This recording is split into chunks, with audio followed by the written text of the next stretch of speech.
Ganito yung ikot niya yung site. Yan. Yung tinatayuan mo ngayon, dyan, yan. Tanay. Narinig niya dyan.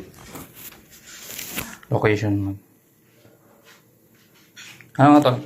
Ano?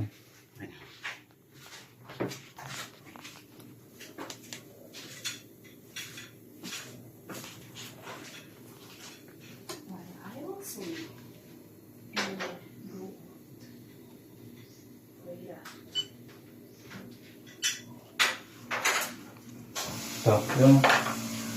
Excuse mo na lang.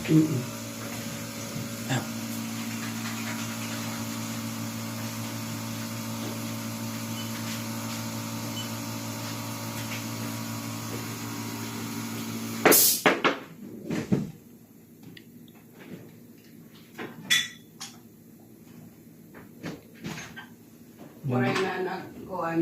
Ano? Electric pan dito na kwarto. Bakit? May ilaw. Ah? Inodong. Why? Should ay masakit ano? Oo. Tinanggal ko. Kasi magkano yan? 6. Napapag... Sa gilid siguro nung dumano. Yari. Yung maliit lang na butasin ko. Balik ko dito. Diyan yung leak niya. Tinapot ni Diri Manalo pa ba? Until isa Tunay, lakas na yan.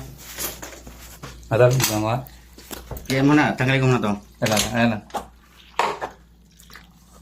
Lakas. Ayun, tubo doon. Kaya pala. Ah, may tubo. Umangat yung tubo. Ha? Ayan o. Lalim pa? Yung umangat yan, kumbaga siguro yung dating nakaangat yan, ay dito, para dito. Kagulat eh. Baka hindi niya alam yung ano ilagay dyan, kaya ganyan niya ilagay. Ha? Hindi yata plumbing. Grabe. Yung gumawa nito. Baka helper lang Kahit ito. naman siguro hindi plumbing, maaano mo na malalaman mo. Grabe yung tinagip, guys, oh. Akala niya siguro yung tubig Ito ng lang, mga walang pressure. Tapos Gasa. sinimentohan na gano'n. Oo. Sige tayo, para mapigilan. Ay, wala yan.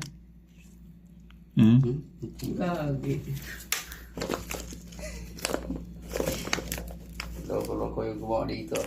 Ayun, Walang guys yung ano, yung nilagay yan, pinang-plug sa ano, tubo. Ano yan eh. Magaling na tubero. Buti hindi nabulok yung kahoy. Nabulok ka yan. Nabulok na na yun. Ay, Dati bumili. siguro, hindi Malaki siya yan. nabulok. Ah. Bilog pa to nung una. Bilog pa yan. Eh, nabubulok talaga yung kahoy. Siguro nung lumiliit na yung kahoy, kaya doon Bumigay na na nagsimula mag ano. Tumila na siya. Oo.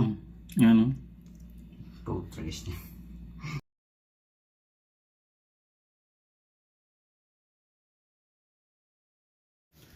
Meter test. Okay, tol. Close mo yung faucet. Close mo yung faucet.